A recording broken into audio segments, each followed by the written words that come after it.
Good morning to all of you guys. Welcome to Arunoday IAS. मेरा नाम है अमित कपूर और हम चर्चा करने वाले हैं प्राचीन भारत का इतिहास। ठीक है। और प्राचीन भारत के इतिहास में आज अब जो बात करने वाले हैं बौद्ध धर्म की बात करने वाले हैं। ठीक है, शुरुआत यहीं से करेंगे। हालांकि आप ये कह सकते हैं कि जैन और बौद्ध इन दोनों का एक तरह से कह सकते हैं मिश्रण टाइप का है। कुछ चीज़ें हम लोग देखेंगे जहाँ पे कुछ चीज़ें जैन धर्म में अलग हैं और कुछ चीज़ें जो है वो बौद्ध धर्म में अलग है। ठीक है। एक खास बात और आपको ध्यान रखनी है कि कहा जाता है कि जैन धर्म जो है वो पहले अस्तित्व में आया हुआ था, इसके बाद में बौद्ध धर्म जन्म के आधार पर बात की जाती है। ठीक है, तो ऐसे मुद्दे हम लोग देख लेंगे। सबसे पहले हम जो बात करेंगे बौद्ध धर्म की बात करेंगे और इसके बाद में जैन की बात करेंगे। तो एक पृष्ठभूमि पहले तैयार करते हैं कि भाई ये बौद्ध धर्म और जैन धर्म आखिर इतने महत्वपूर्ण क्यों हैं और इनका जन्म कैसे हुआ। ठीक है, तो क्या पृष्ठभूमि इसकी रहेगी। हमने देखो ओवरऑल सारी बातें आपको बता रखी हुई है। हमने बात करी हुई थी, आप जानते हैं कि वैदिक काल की। ठीक है, जिसका हमने काल बताया था, समय बताया था 1500 ईसा पूर्व से लेके लास्ट में आप देखेंगे 400 ईसा पूर्व तक चलता रहता है। ठीक है, या सॉरी 600 ईसा पूर्व तक चलता रहता है। ठीक है, और 600 ईसा पूर्व के उत्तरार्ध की बात करें तो वहां तक आप देख रहे होंगे कि जैसे ही उत्तरार्ध की बात करते हैं या वैदिकोत्तर की काल की बात करते हैं तो वहां पे हमने बात की हुई थी, आपको ध्यान रखना कि वहां पे वर्ण व्यवस्था इस समय मजबूत स्थिति में थी। ठीक है, आप देख रहे थे जो पुरोहित वर्ग था, जो कि जिसको हम लोग ब्राह्मण वर्ग बोल रहे थे। ठीक है, इसके बाद में क्षत्रिय, वैश्य और शूद्र। ठीक है, तो ये जो एक तरह से समाज था वहां पे, एक तरह से जो सामाजिक व्यवस्था थी वो पूरी तरह से वर्ण पर आधारित थी। और वर्ण भी कैसा, जन्म के आधार पर वर्ण जो है वो तय होने लग गए थे। ठीक है, ये बात हमने बताई थी आपके। तो इसका जन्म कैसे होता है भाई, बौद्ध धर्म का जन्म कैसे हो रहा, क्यों आखिर ऐसी चीजें हमें पढ़नी पड़ रही है यहाँ पे, थोड़ा सा इस पे हम लोग अगर डिस्कस कर लें तो चीजें आपको बेहतर समझ में आ जाएंगी। ठीक है, तो क्या बात हुई थी कि 4 वर्णों में उस टाइम समाज विभाजित था और उस टाइम पे जो पुरोहित वर्ग था, जो ब्राह्मण वर्ग था, वो अपनी प्रतिष्ठा, तमाम सारे विशेषाधिकार उनको लेने की चेष्टा किया करते थे और तमाम सारे कर्मकांड करवाते थे, अनुष्ठान करवाते थे। ठीक है, और इसके बाद में जो क्षत्रिय कुल था, जो कि सेकंड नंबर पे आता था, जो क्षत्रिय वर्ण था, वो सोचता था भाई इनके विशेषाधिकार को कैसे कम किया जाए और तमाम सारे अनुष्ठान ये करवाते हैं, उसमें अपना फायदा लेते हैं, तो उनके जो विशेषाधिकारों को कैसे कम किया जाए। तो इन्हीं सारी बातों को ध्यान में रखते हुए और ये बौद्ध धर्म और जैन धर्म, आप जानते हैं जो इनके रचयिता हैं वो दोनों ही क्षत्रिय हैं। ठीक है, तो ये तमाम सारी बातों को ध्यान में रखते हमें मुख्य चीज क्या ध्यान रखनी है कि ब्राह्मण वर्ग की जो प्रतिष्ठा थी, जो उनको विशेषाधिकार थे, ठीक है, उनको उनको खत्म करने के लिए एक तरह से ये बहुत ही संयमित, सरल और सुचारू रूप से कई सालों तक ये बौद्ध धर्म और जैन धर्म चले। ठीक है, तो इनकी जो व्यवस्थाएं थी बहुत संयमित थी। ठीक है, और बहुत सरल तरीके से इनको माना जाता था। ठीक है, और तमाम सारे इन्होंने अनुष्ठान बंद करा दिए थे। और ये भी कह सकते हैं कि उस टाइम की बात करें तो मध्य गंगा का जो मैदान था वहां पे तमाम सारे संप्रदाय थे। धर्म के आधार की अगर बात करें तो उसमें सबसे महत्वपूर्ण यही दोनों थे। कौन था, बौद्ध धर्म और जैन धर्म। ठीक है, तो ये बात कहां से आई कि इनका उदय कैसे हुआ, इनका उदय वहीं से हुआ है जो अभी हमने बातें बताई हुई कि भाई ब्राह्मण धर्म की जो एक वर्चस्व था उसको तोड़ने के लिए ये क्षत्रियों द्वारा, दोनों आप देखेंगे, दोनों जो है बौद्ध धर्म और जैन धर्म, ये दोनों क्षत्रिय कुल के हैं। ठीक है, तो इनका जो है इस तरह से जन्म होता है। कौन, बौद्ध धर्म और जैन धर्म। ठीक है, एक दूसरी बात और यहाँ पे, दूसरी बात ये भी थी कि भाई जो निचली जाति के जैसे वैश्य और शूद्र, ठीक है, तो वैश्य जो है पूरी तरह से मुख्यतः कर मूलक समाज से आते थे, अर्थात वो करदाता थे, मुख्यतः आप कह सकते हैं। और उनको भी क्या चीजें हो रही थी, हो क्या रहा था कि भाई वहां पे जो सूद पे एक एक एक एक एक, एक जो है ब्राह्मण ग्रंथ है। ठीक है, ब्राह्मण ग्रंथ है, उसमें ये कहा गया हुआ है कि ब्रह्म सूद जिसको बोला जाता है, उसमें कहा गया है कि सूद पे ब्याज नहीं लिया जा सकता या नहीं दिया जा सकता। तो ऐसी बातें कही जा रही थी और जो वैश्य समाज था वो इसे थोड़ा सा कह सकते हैं कि एक तरह से नफरत करता था कि ठीक है यार, ऐसे कैसे हो सकता है, हम तो व्यापारी हैं, हम कैसे नहीं सूद पे ब्याज ले सकते, हम तो पैसा कमा रहे हैं, दे भी सकते ले भी सकते। ठीक है, अर्थात वो सूद पर ब्याज लगाने के लिए मना करता था, ब्राह्मण ग्रंथ जिसकी हमने बात की हुई है। ठीक है, तो वहां से जो वैश्य वर्ग है वो भी थोड़ा सा नाखुश था। और एक तीसरी बात, मैं बता रहा हूँ कि भाई बौद्ध धर्म और जैन धर्म कैसे उदय हुआ है। तीसरी बात, जो शूद्र वर्ग था, लास्ट की बात कर रहे हैं, ठीक है, उनको अस्पृश्य माना जाता था। कई लोगों को कई सारे नाम दिए गए हैं, ठीक है, तो उनको ग्रंथ पढ़ने, उनको एक तरह से सुनने का भी ऐसा कुछ करके अधिकार नहीं था। अर्थात महिलाओं को जिस तरह की स्थिति उस टाइम महिलाओं की थी, उसी तरह से शूद्रों की स्थिति थी, लगभग ऐसी हम बात कर रहे हैं, ठीक है। तो एक तो शूद्र वर्ग, ठीक है, इसका भी कहीं ना कहीं आप कह सकते हैं कि थोड़ा सा वो भी अपना उत्थान चाहता था, और वो ऐसे धर्म में शामिल होना चाहता था जहां पे भेदभाव नहीं हो, जहां पे समानता हो, ठीक है। तो वैश्य और शूद्र दोनों किसी ऐसे धर्म में शामिल होने की खोज में थे कि जहां पे वो धर्म संयमित हो, सरल हो, समानता की बात करता हो, ठीक है, अर्थात जहां पे विशेषाधिकारों में कोई बढ़ावा ना दिया, विशेषाधिकारों को कोई बढ़ावा ना दिया जाए।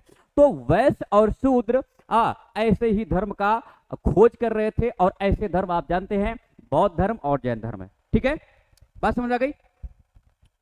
राजवीर कश्यप, गुड मॉर्निंग, ठीक है। तो इनका उदय कैसे हुआ, हमने एक मोटा मोटी आपको आइडिया बता दिया कि ये पूरी तरह से ब्राह्मण धर्म के एक तरह से कैसे वर्चस्व को तोड़ने के लिए, ठीक है, क्षत्रियों द्वारा जो है ये जैन धर्म और बौद्ध धर्म जो है इनका उदय हुआ था, लाए गए थे, ठीक है। तो ये सारी बातें, और दूसरा ये भी कहा जाता है कि थोड़ा कृषि मूलक समाज था वहां पे, ठीक है, तो कृषि कार्यों को बढ़ावा देने के लिए या कह सकते हैं कि वहां पे आप जानते हैं कि ब्राह्मण धर्म में तमाम आप जानते हैं कि अनुष्ठान और तमाम सारे जो बछड़े हुआ करते थे, बैल हुआ करते थे, ठीक है, तो उनकी बलि दी गई थी वहां पे तमाम सारी। तो वहां पे बछड़े और जो कह सकते हैं बैल हैं, जो सांड हैं, ठीक है, उनकी काफी कमी हो गई थी, ठीक है, और उससे आप जानते हैं कि जो आर्थिक व्यवस्था है वो चरमरा गई थी।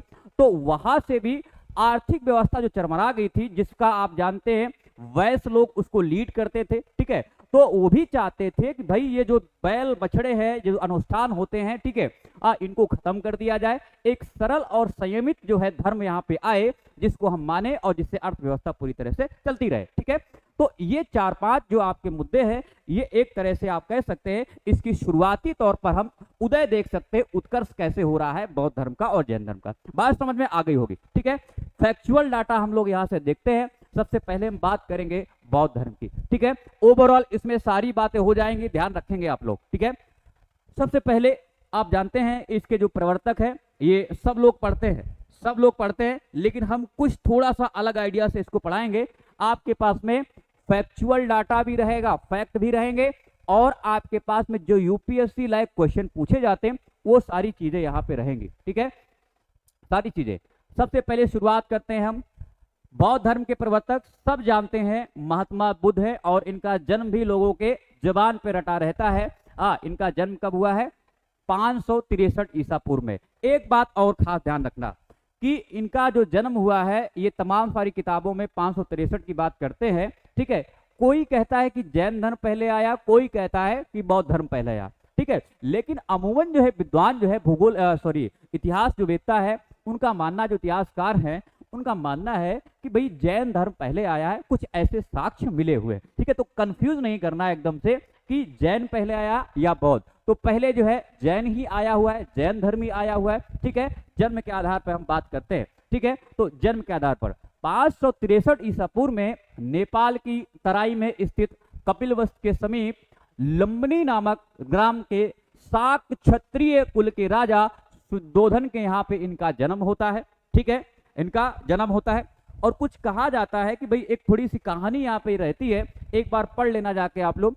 कहा जाता है कि इनके लिए अलग अलग महल थे, सर्दी गर्मी बरसात जाड़ा, हर एक के लिए इनके लिए क्या है, हर एक तरह का, हर एक मौसम के लिए एक तरह से इनके लिए महल बनाए गए हुए थे, जिसकी वजह से क्या इनको कोई दिक्कत ना हो, ठीक है। 16 साल की एज में इनकी शादी कर दी जाती है, ठीक है। बड़ा आराम से जिंदगी काटते हैं, इनको कोई मतलब नहीं रहता है। फिर एक दिन ऐसे कुछ बातें ऐसे जो लिखी गई हैं बातें वो मैं बता रहा हूँ। बाहर निकलते तो एक बूढ़ा व्यक्ति को देखते हैं, पूछते भाई तुम बूढ़े क्यों हो गए हो, हम तो अभी जवान हैं, ऐसी ऐसी तमाम सारी बातें हैं, ठीक है। इसके बाद में बोलते हैं कि भाई एक आदमी और मिलता है, बीमार मिलता है, तुम्हें क्या हो गया? भैया हम बीमार हो गए हैं। फिर एक जो है अर्थी निकलती, 4 लोग क्यों किसको लिए जा रहे हैं? बोला वो मर गया है। फिर इसके बाद में सन्यासी को देखते हैं, अच्छा ये खुश क्यों है बहुत ज्यादा? क्योंकि वो सन्यासी है। तो ऐसी तमाम सारी बातें जो है यहाँ पे की जाती है, ठीक है। और ध्यान रखना ये जो मैं बता गया हूं बातों बातों में स्टेट पीसेस में आपसे पूछ लिया जाएगा क्रम से, तो ध्यान रखना क्रम क्या है।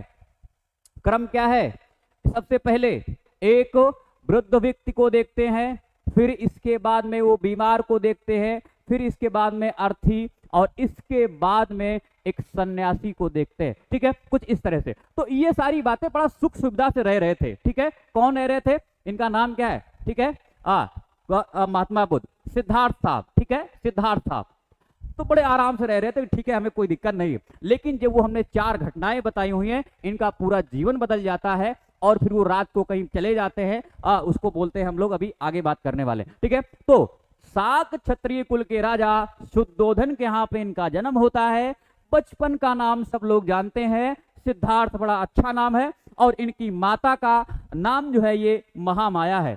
माता की मृत्यु के पश्चात इनका जो लालन पालन हुआ है मौसी प्रजापति गौतमी ने किया हुआ है, और इन्हीं गौतमी के नाम पे इनको गौतम भी कहा जाता है कई बार। ठीक है, तो लालन पालन, तो इनकी माता का जो देहावसान है वो बचपन में ही हो जाता है, इसलिए वे गौतम के नाम से चर्चित हुए, क्योंकि इनकी लालन पालन क्या किया है, आप इनकी मौसी प्रजापति।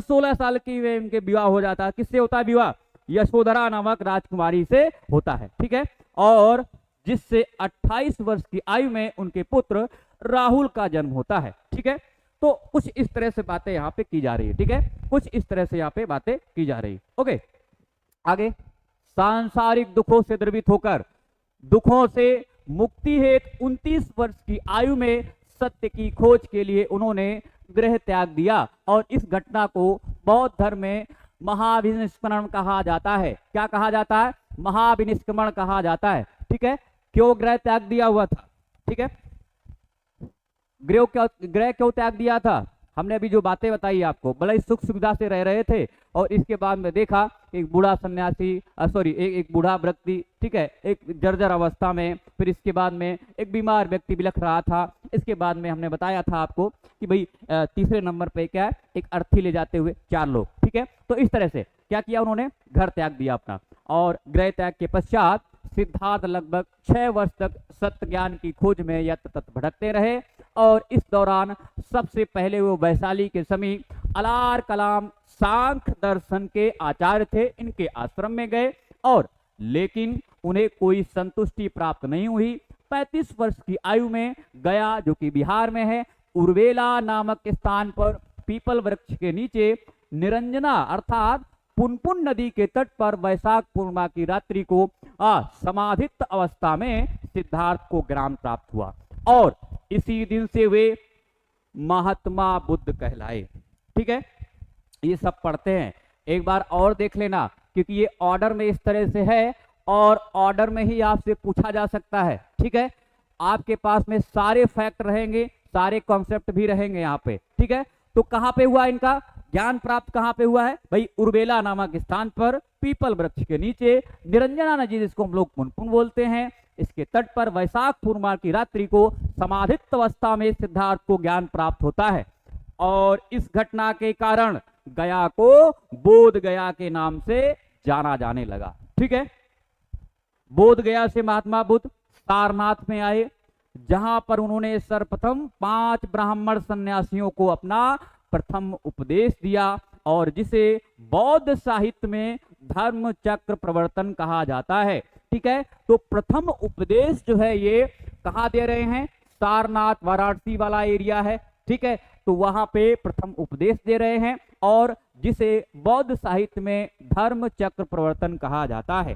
ठीक है, प्रवर्तन कहा जाता है। ओके, और उन्होंने यहीं पर सर्वप्रथम बौद्ध संघ की स्थापना भी की हुई थी। ठीक है, तो बौद्ध संघ की सबसे पहले स्थापना कहां पे की गई, सारनाथ में, वाराणसी में की गई। ठीक है, बात समझ में गई।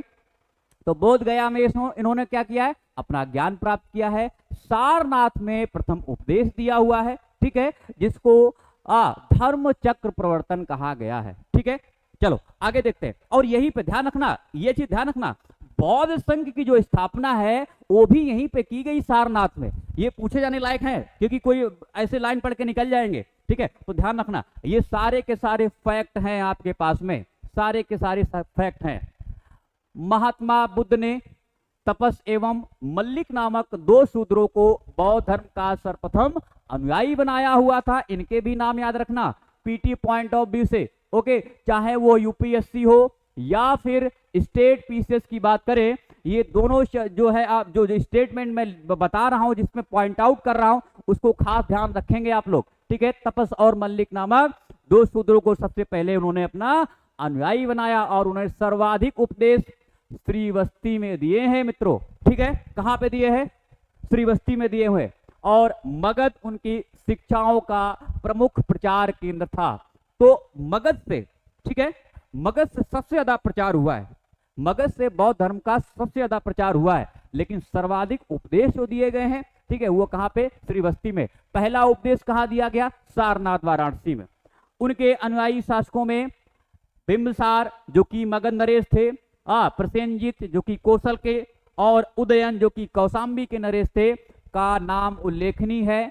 उपाली एवं आनंद का नाम भी प्रमुख रूप से उल्लेखनीय है, क्योंकि आप जानते हैं यहाँ पे कि आनंद जो है इनके प्रिय शिष्य, ठीक है, प्रिय शिष्य। और ये जितने भी यहाँ पे आप देख पा रहे हैं जो कि अनुयायी शासक हैं, अर्थात ये इनके समकालीन हैं। ठीक है, समकालीन हैं, अर्थात इनका अस्तित्व भी महात्मा बुद्ध के साथ में है। बिंबिसार, प्रसेनजित और उदयन। ठीक है, तो कई बार देखो कंफ्यूजन कहां पे होता है, स्टूडेंट क्या करते हैं, सिर्फ बिंबिसार को ही इसको ही बोलते हैं कि ये समकालीन है, लेकिन दो को भूल जाते हैं। पूछा जा सकता है, ध्यान रखना, प्रसेनजित और उदयन ये दोनों लोग भी ये दोनों शासक या नरेश भी कैसे महात्मा बुद्ध के समकालीन हैं। ठीक है, महात्मा बुद्ध अपने धर्म प्रचार के अंतिम पड़ाव में हिरण्यवती नदी के तट पर स्थित कुशीनारा पहुंचे और यहाँ पर 80 वर्ष की आयु में 483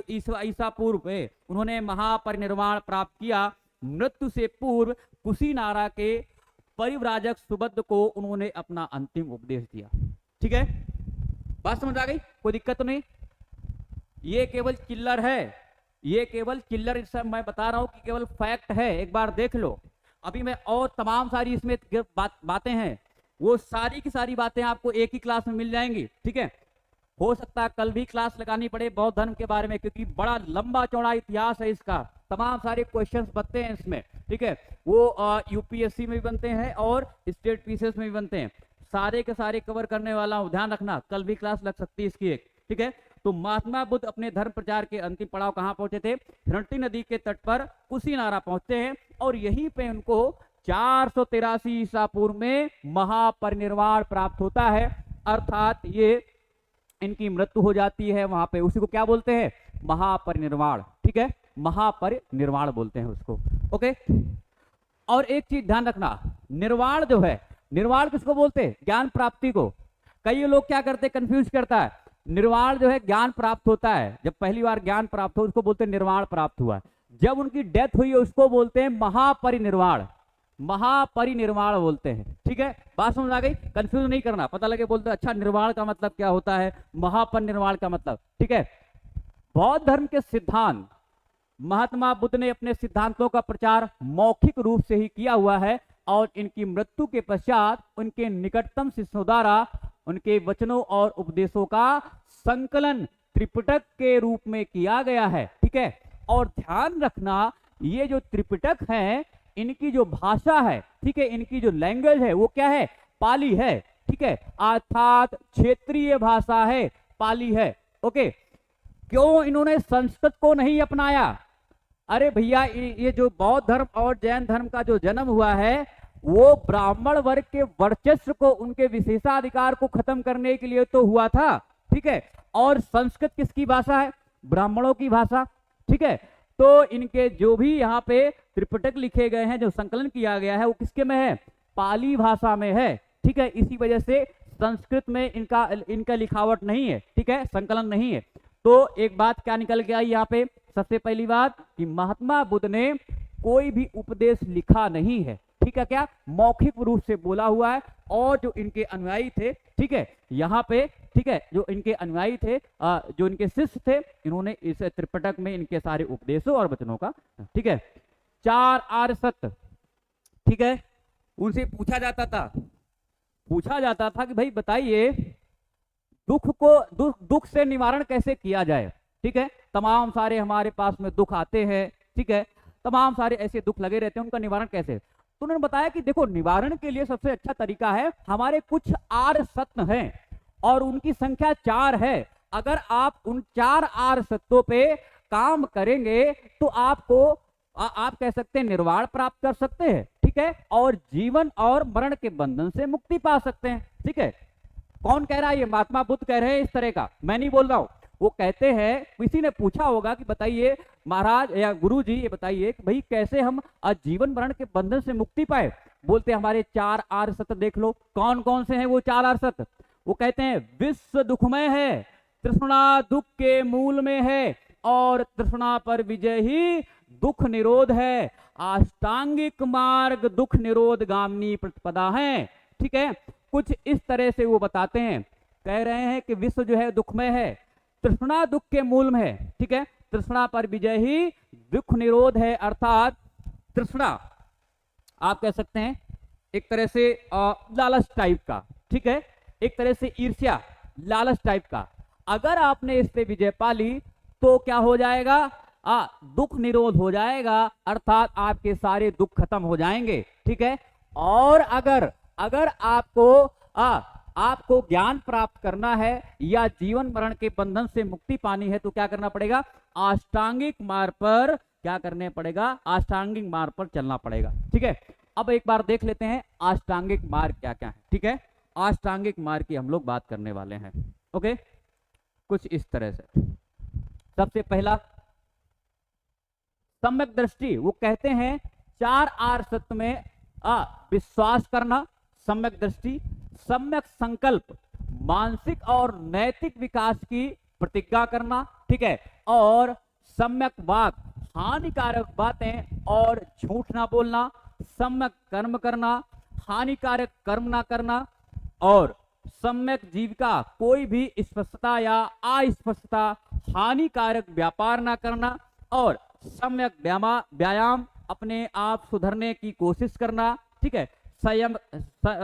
सम्यक स्मृति, अर्थात सभी प्रकार की मिथ्या धारणाओं का परित्याग करना, और सम्यक समाधि, निर्वाण पाना और स्वयं का गायब हो जाना। कुछ इस तरह से वो अष्टांगिक मार्ग की बात करते हैं, जीवन मरण के बंधन को समाप्त करने के लिए या निर्वाण प्राप्त करने के लिए, ठीक है। कुछ इस तरह से यहाँ पे सम्यक दृष्टि, सम्यक संकल्प, सम्यक वाक, सम्यक कर्म, सम्यक जीविका, सम्यक व्यवसाय, सम्यक स्मृति और सम्यक समाधि, ठीक है। सम्यक समाधि मतलब निर्वाण प्राप्त कर लेना, ठीक है। तो इस तरह से ये क्या करते हैं? 4 आर्य सत्य। ध्यान रखना, 4 आर्य सत्य भी सीरियल लगाने के लिए आपसे आ जाएंगे।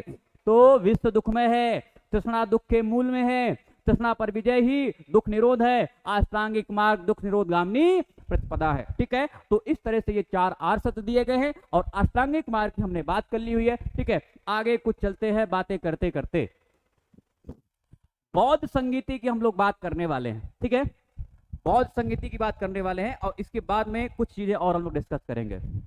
बौद्ध धर्म की प्रथम संगीति राजगिरी के निकट सप्तपर्णी गुफा में महात्मा बुद्ध के महापरिनिर्वाण के तत्काल पश्चात बुलाई गई थी। और आप जानते हैं इसको बुलाने वाला कौन था? हर्यक नरेश अजात शत्रु थे, ठीक है। और जिसमें धम्म अर्थात धार्मिक विषय और विनय अर्थात संघ विषयक संहिता की शिक्षाओं का संकलन किया गया है। 500 भिक्षुओं ने इसमें भाग लिया हुआ था और बुद्ध के उपदेशों को 2 पिटकों अर्थात विनय पिटक और सुत्त पिटक में विभाजित कर आधिकारिक धर्म सम्मत पाठों के रूप में स्वीकार कर लिया गया, ठीक है। तो ये सारी बातें क्या बौद्ध संगीति की हमने बात करी है। प्रथम बौद्ध संगीति, अगर आपको यहां से पढ़ना है तो यहां से पढ़ सकते हैं, लेकिन हमने आपको फैक्ट भी दिए हैं सारे। प्रथम बौद्ध संगीति, स्थान देख लो इसका, राजगृह या गिरी ब्रिज इसको बोलते थे, ठीक है। राजगिरी या राजगीर या गिरी ब्रिज, ठीक है, तीनों एक ही नाम है। यहाँ पे कहाँ पे? राजगिरी अर्थात सप्तपर्णी गुफा, और समय क्या है इसका? 483 अर्थात बुद्ध के मृत्यु के तत्काल बाद जो है ये पहली बौद्ध संगीति आयोजित की गई थी। और इसके अध्यक्ष कौन थे? महाकश्यप थे, ठीक है, बड़े विद्वान थे, बात करेंगे इनके बारे। बड़े विद्वान अध्यक्ष महाकश्यप, शासनकाल अजात शत्रु हर्यक वंश के काल में, और बुद्ध के शिष्य यहाँ पे आनंद ने सुत्त पिटक और उपाली ने विनय पिटक का संकलन किया हुआ था। ठीक है, तो उपाली ये विनय पिटक का कर रहे हैं संकलन, और आनंद जो है वो सुत्त पिटक का संकलन कर रहे हैं। ठीक है, तो अगर आपको फैक्ट वहां से नहीं समझ में आ रहा है तो आप यहाँ पे देख सकते हैं। ठीक है, इसके बाद में बात करते हैं दूसरी बौद्ध संगीति। बुद्ध के परिनिर्वाण को 100 वर्ष पश्चात, ठीक है, बुद्ध के परिनिर्वाण के 100 वर्ष पश्चात बौद्धों की द्वितीय संगीति जो है वैशाली में आयोजित की जाती है, और जिसमें 700 भिक्षुओं ने भाग लिया हुआ है, अतः इसे सप्तशतिका भी कहा जाता है। ठीक है, 700 मतलब सप्तशतिका कहा जाता है। और इसी बौद्ध संगीति में बौद्ध संघ स्थविरवाद और महासांगिक नामक दो संप्रदाय में विभाजन हो जाता है। जो भिक्षु स्थविर पुराने आचार विचार एवं नियमों के पक्षधारी थे उन्हें स्थविरवादी कहा गया है, और जो भिक्षु इससे सहमत नहीं थे उन्हें एक पृथक महासंगीति या महासंघ का आयोजन किया हुआ था, और जिसके कारण वो महासांगिक कहलाए थे। ठीक है, तो इनको जो है जो स्थविर हैं, स्थविर जो हैं ये क्या है आप जानते हैं। यहाँ पे स्थविर ऐसे मतलब आप कह सकते हैं कि श्रेष्ठ बात करने वाले, ठीक है, कुछ इस तरह से श्रेष्ठ बात थेरवाद टाइप के, अर्थात जो बौद्ध की पुरानी शिक्षाएं थी, जो उनके पुराने उपदेश थे, ठीक है, ये उन्हीं पे काम करते हैं। कौन? स्थविर। पुराने आचार विचार और नियमों की बात करते हैं।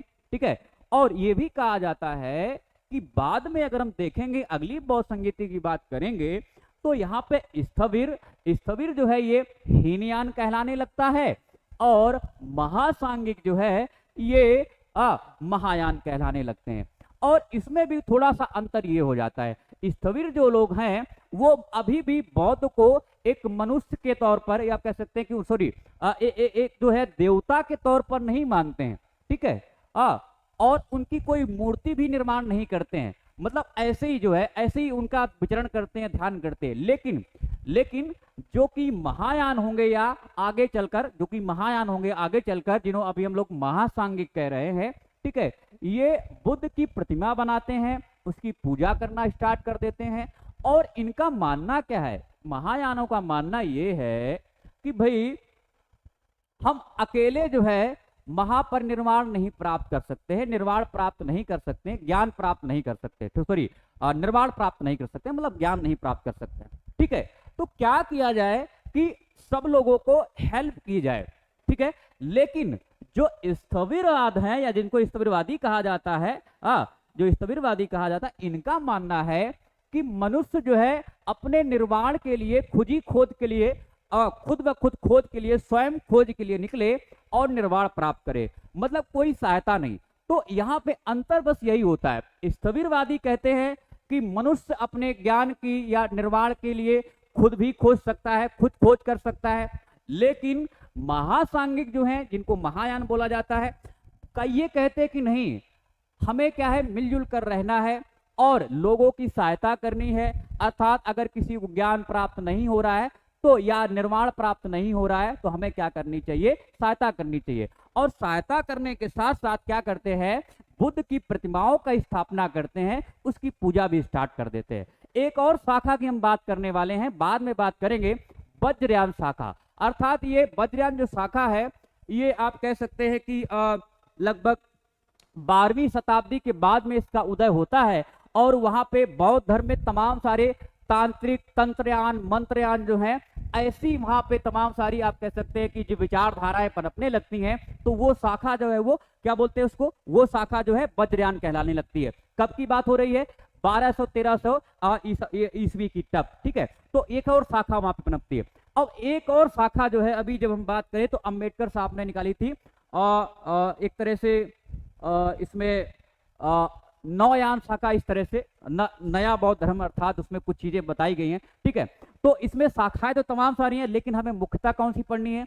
मुख्यतः हमने एक तो हीनयान पढ़नी है, स्थविरवाद की, महासांगिक अर्थात महायान, और एक वज्रयान भी हम लोग पढ़ लेंगे। ठीक है, हालांकि हमने बोलचाल में आपको बता दिया है कि कैसे कैसे शाखाओं का जन्म हो रहा है। ठीक है, तो अभी क्या हो रहा है, ये दूसरी बौद्ध संगीति है हमारे पास में, दूसरी बौद्ध संगीति है जिसमें इस संगीति में बौद्ध संघ जो है स्थविरवाद और महासांगिक नामक दो संप्रदाय में विभाजित हो जाता है। और हमने बता दिया था स्थविर जो है ये पुराने आचार विचार जो महात्मा बुद्ध ने मौखिक रूप से कहे हुए थे और इनके नियम के पक्षपाती थे, और भिक्षु ऐसे जो इससे सहमत नहीं थे, अर्थात जो पुराने आचार विचार से सहमत नहीं थे, वो एक पृथक महासंगीति या महासंघ का आयोजन करते हैं और जिन्हें क्या कहा जाता है, महासांगिक कहा जाता है। फैक्ट देख लो एक बार, फैक्ट देख लो क्या क्या है। ये जो बौद्ध संगीति हुई है कहाँ पे हुई है, वैशाली में हुई है, और समय कब क्या है, ये 383 ईसा पूर्व है, लगभग 100 वर्ष बाद की बात हो रही है। और इसके अध्यक्ष कौन है, साब कमीर, या इनको कई बार सर्वकामनी भी कहा जाता है, ठीक है। और शासनकाल देख लो, शासनकाल है काला अशोक, शिशुनाग वंश के शासनकाल में, शिशुनाग वंश के शासनकाल में ये दूसरी बौद्ध संगीति का आयोजन वैशाली में किया जाता है, ठीक है। बात समझ आ गई। चलो आगे देखते हैं। तृतीय बौद्ध संगीति की बात करें तो इस बौद्ध संगीति ने महापरिनिर्वाण के 236 वर्षों के बाद अशोक के शासनकाल में पाटलिपुत्र में प्रसिद्ध विद्वान मोगल पुत्र तिस्स की अध्यक्षता में, जिसमें धर्म ग्रंथों को संशोधित किया गया हुआ था। तीसरी बौद्ध संगीति से 3 महत्वपूर्ण परिणाम सामने आए हुए थे। पहली बात करने वाला हूं, इसमें बौद्ध धर्म के त्रिपिटकों का एक नया वर्गीकरण किया गया था और जिसमें समकालीन 2 पिटकों के सिद्धांतों की दार्शनिक व्याख्या भी की गई है, ठीक है। और इसके परिणाम स्वरूप बुद्ध के कथनों और प्रवचनों को अब त्रिपिटक कहा जाने लगा हुआ था, ठीक है। क्या कहा जाने लगा था, त्रिपिटक। तो अभी हमारे पास में 2 ही थे, कौन कौन से 2 थे, एक बार देख लो फिर से। अभी हमारे पास जो पिटक की बात हो रही थी वो कौन कौन से थे, 2 ही पिटक थे, अर्थात विनय पिटक और सुत्त पिटक। ये कब आए हैं, ये प्रथम बौद्ध संगीति में आए हुए हैं, ठीक है। लेकिन आप तीसरी बौद्ध संगीति की तरफ जब चलेंगे, तीसरी बौद्ध संगीति की तरफ जब चलेंगे तो बौद्ध धर्म का संकलन अब 3 पिटकों में किया जाने लग रहा है। वो कब हो रहा है, तीसरी बौद्ध संगीति में, और अब उसको क्या कहा गया, त्रिपिटक कहा गया है, ठीक है, त्रिपिटक कहा गया। ओके, देख लो एक बार फैक्ट देख लो। स्थान क्या है इसका, पाटलिपुत्र है।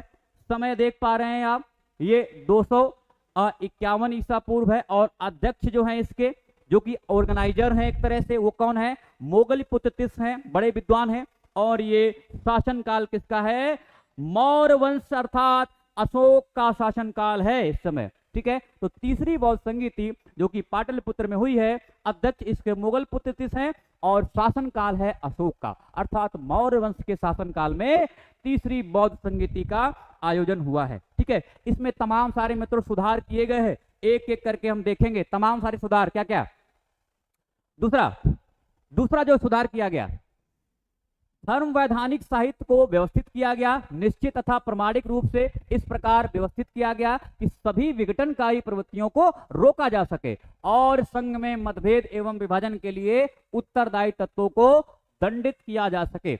ऐसे फरमान जो हैं अशोक द्वारा जारी किए गए थे कि भाई अब बहुत हो गया है, अब बौद्ध धर्म को जितना टूटना था, जितनी शाखाएं बननी थी बन चुकी हैं, लेकिन अब हमें क्या करना है, इसको जो विभाजन हो रहा है बौद्ध धर्म में, ठीक है, उसको रोकना है। और जो ऐसी प्रवृत्तियां हैं जो ऐसे विभाजन को क्या करती हैं, सह देती हैं, एक तरह से क्या बढ़ावा देती हैं, ठीक है, उनको दंडित भी किया जाएगा, ठीक है। तो ये सारी बातें कहाँ पे हो रही हैं, ये अशोक के शासनकाल में हो रही हैं और ये तीसरी बौद्ध संगीति है जो कि पाटलिपुत्र में हो रही है। दूसरे, इस महासभा में धर्म संबंधी समस्त विवादग्रस्त विषयों पर विचार करके बौद्ध धर्म में एकता लाने का प्रयास किया गया है और इस महासभा के निर्णयों के कारण स्थविरवाद को बल मिला, क्योंकि इस महासभा के अध्यक्ष तिस्स जो हैं वो स्वयं स्थविरवादी थे, अर्थात जो बौद्ध महात्मा बुद्ध ने जो अपने मौखिक रूप से एक तरह से पुरानी रीति रिवाज हैं उनके ये कर्ता धर्ता थे, तो ये स्थविरवादी हैं और सम्राट अशोक इन्हीं के शिष्य थे, ठीक है। तो ध्यान रखना, ये जो है पूरी तरह से हीनयान शाखा को मजबूत किया गया। हीनयान शाखा को मजबूत किया गया है। ठीक है, मजबूत किया गया यहाँ पे। ओके, पुराने आचार विचार पे काम किया गया। कहाँ पे? सम्राट अशोक के काल में। और इस महासभा का तीसरा महत्वपूर्ण परिणाम था भारत के बाहर बौद्ध धर्म के प्रचार की प्रक्रिया का शुभारंभ। ठीक है, अभी तक ध्यान रखना, पहली बौद्ध संगीति हो गई है, दूसरी बौद्ध संगीति हो गई है, महात्मा बुद्ध ने महापरिनिर्वाण प्राप्त कर लिया है, लेकिन अभी बौद्ध धर्म कहीं भारत के बाहर नहीं गया है। ये पहली दफा है जब तीसरी बौद्ध संगीति होती है और बौद्ध धर्म जो है वो भारत के बाहर में भी प्रचार प्रसार के लिए किया जाता है। तो यहां से इसका शुभारंभ होता है। और इस महासभा द्वारा नियुक्त प्रचारक मंडलों ने जिस बौद्ध धर्म का विदेशों में प्रचार किया वह स्थविरवाद ही था। और ये स्थविरवाद कहां कहां हुआ है ध्यान रखेंगे, एक बार मैं मैप से बताना चाहूंगा कुछ इस तरह से कहां कहां हुआ है। ये अगर मैं भारत की बात कर लूं, ठीक है, तो पूरा का पूरा जो एरिया है आप देख पा रहे हैं यहाँ पे अंडमान निकोबार द्वीप समूह, ये जो दक्षिण और दक्षिण पूर्वी एरिया है, कहां कहां पे? म्यांमार, श्रीलंका, लाओस, कंबोडिया, ठीक है, थाईलैंड, ये सारी जगह मतलब दक्षिण और दक्षिण पूर्व एशिया में जो भी आप देखेंगे बौद्ध धर्म का जो शाखा देखेंगे, जो संप्रदाय देखेंगे, वो कौन सा है?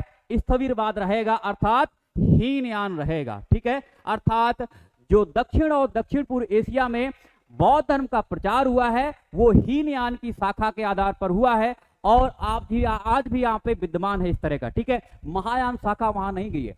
महायान शाखा बताएंगे कहां पे गई है। ठीक है, बात समझ आ गई? ब्रजेश सर जी पीडीएफ कहां से मिलेगी? देखो इसको मैं पढ़ा लेता हूं फिर मैं बता दूंगा, टेलीग्राम है उसमें पीडीएफ में डाल दूंगा। ठीक है, तो बात समझ आ गई? तो पूरा का पूरा हीनयान की शाखा कहां पे है? दक्षिण और दक्षिण पूर्व एशिया में इसका प्रचार हुआ है। ठीक है, तो सारी बातें मैं खोल के रख रहा हूं, एक भी क्वेश्चन गलत नहीं होना चाहिए। सारी बातें मैं खोल के रख रहा हूं, कोई भी क्वेश्चन चाहे यूपीएससी में आए या स्टेट पीसीएस में आए, सब कुछ करके आना है। ठीक है, चतुर्थ बौद्ध संगीति ये कुषाण वंश के महान नरेश कनिष्क के काल में आयोजित हुई थी। और इस सभा का आयोजन कश्मीर के कुंडलवन विहार या जालंधर पंजाब में हुआ। और इसके अध्यक्ष जो हैं वो आचार्य वासुमित्र थे। और प्रसिद्ध बौद्ध विद्वान भिक्षु अश्वघोष भी इसमें उपस्थित थे। अर्थात कहा तो ये जाता है कि अश्वघोष जो है इस जो चौथी बौद्ध संगीति हो रही है इसके उपाध्यक्ष थे। ठीक है, और इस महासभा में तीनों पिटकों विनय पिटक, सुत्त पिटक और अभिधम्म पर प्रामाणिक भाष्य भी लिखे गए हैं, जिन्हें बौद्ध साहित्य में विभाषा कहा जाता है। ठीक है, क्या कहा जाता है? विभाषा कहा जाता है।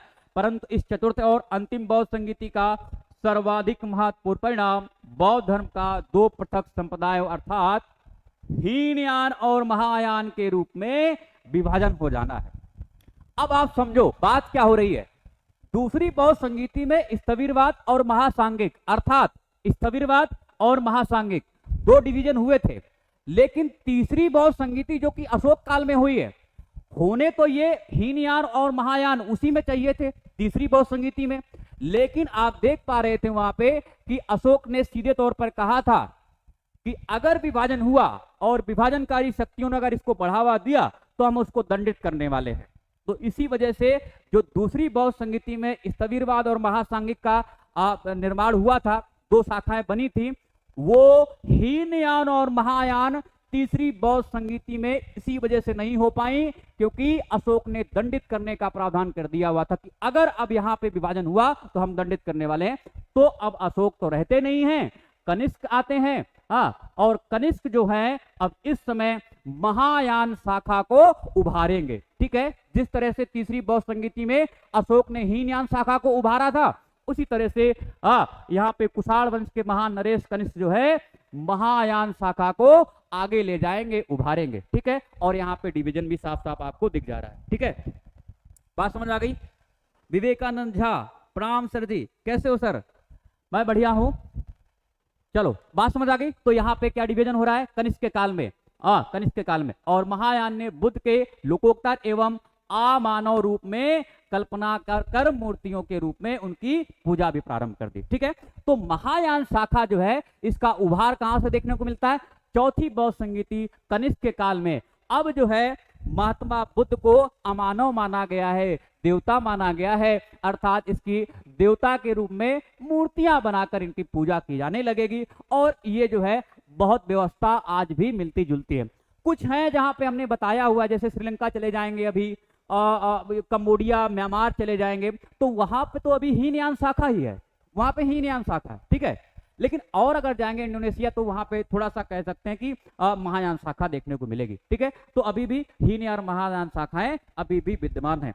फैक्ट एक बार देख लो, क्योंकि मैं फैक्ट अलग भी दे रहा हूं आपको, जैसे चौथी बौद्ध संगीति में, मतलब फटाफट देख के निकल जाओ एग्जाम के लिए, तो इस वजह से मैं फैक्ट भी दे रहा हूं। इसका स्थान देख लो, कश्मीर के कुंडलवन, समय इसका क्या है 72 ईसा पूर्व है, सॉरी ईसा पूर्व नहीं, अब ईस्वी चल रहा है का, और ध्यान रखना 72 ईस्वी की बात हो रही है, अर्थात प्रथम शताब्दी ईस्वी की बात होने लग जाएगी। अर्थात ये भी कई बार एग्जाम में लिखा जा सकता है, इसको कैसे, प्रथम शताब्दी ईस्वी, प्रथम शताब्दी ईस्वी में, ऐसा कई जगह लिखा रहता है। ऐसा जानते हो क्या, कंफ्यूज करने के लिए यूपीएससी देता है या स्टेट पीसीएस क्या करते हैं, प्रथम शताब्दी ईस्वी में चौथी बौद्ध संगीति का आयोजन किया गया। अब सोचते हैं अच्छा इसमें तो 72 ईस्वी दिया गया था, ये कैसे हो रहा है, तो गलत कर दोगे जाके, ठीक है। ध्यान रखना, क्यों, क्योंकि प्रथम शताब्दी ईस्वी जो है ये 72 ईस्वी जो है इसी में तो आ जाएगा।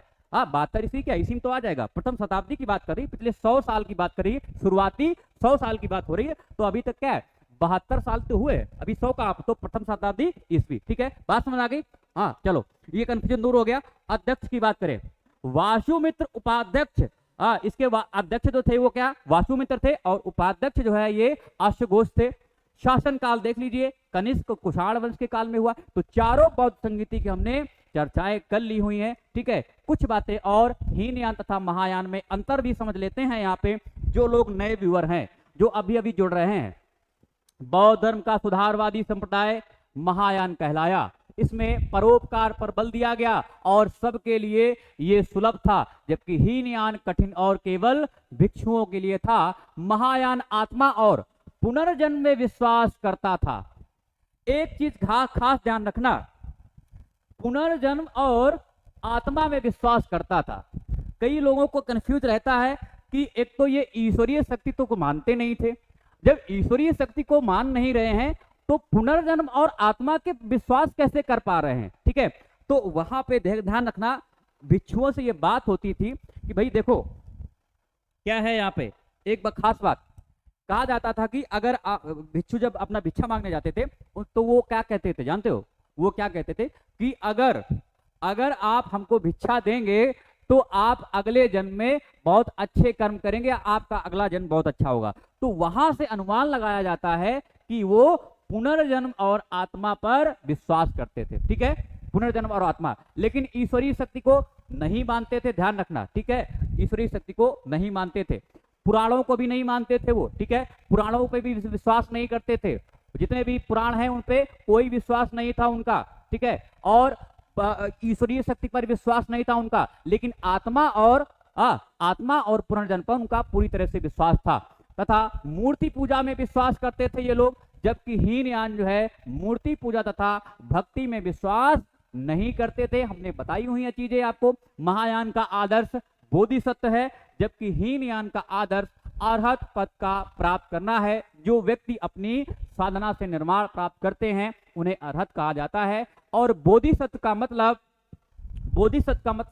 एक तरह से बुद्ध को एक तरह से आप कह सकते हैं कि उनकी समाधि पर मूर्ति बनाकर या स्तूप बनाकर या विहार बनाकर उनकी पूजा करना, कुछ इस तरह से जो है इसको क्या बोला जाएगा, बोधिसत्व। तो महायान जो है उनका आदर्श क्या है, बोधिसत्व, अर्थात सहायता लेके, किसी मूर्ति की सहायता लेके हम ज्ञान प्राप्त करना। लेकिन यहाँ पे जो हीनयान का आदर्श है वो क्या है, अरहत पद है, अर्थात जो व्यक्ति अपनी साधना से निर्माण प्राप्त करता है, अर्थात स्वयं की साधना से निर्माण प्राप्त करता है, किसी से कोई सहायता नहीं लेता है, उसको क्या कहा गया, अरहत कहा गया, ठीक है। तो ये किससे संबंधित है, ये हीनयान से। मित्रों ये मैं क्यों बता रहा हूं, क्योंकि ऐसे शब्द कई बार यूपीएससी पूछ देता है, और ऐसे शब्द क्या है आपको पता ही नहीं होंगे तो क्या गलत करके आ जाओगे, ठीक है। और एक और बात, हीनयान रूढ़वादी प्राचीन आदर्शों को ज्यों का ज्यों बनाए रखने वाले थे, जबकि महायान सरल और सुबोध तथा समयानुसार सुधारवादी था। ठीक है,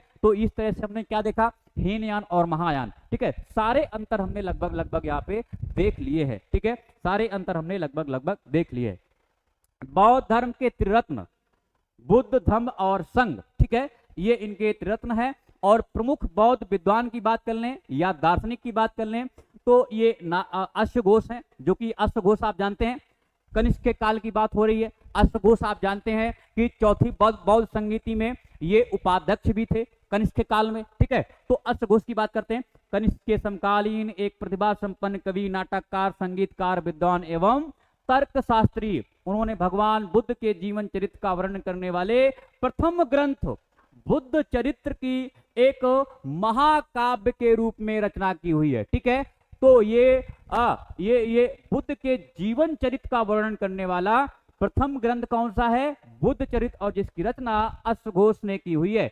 नागार्जुन की बात करें तो सातवाहन राजा यज्ञ श्री गौतमी पुत्र के मित्र और समकालीन थे ये, और इन्होंने बौद्ध दर्शन के माध्यमिक विचारधारा का प्रतिपादन किया है, जिसे सामान्यतः शून्यवाद के नाम से भी जाना जाता है। ठीक है, तो शून्यवाद या माध्यमिक विचारधारा किसके द्वारा, नागार्जुन। ठीक है, नागार्जुन। ठीक है, बात समझ आ गई।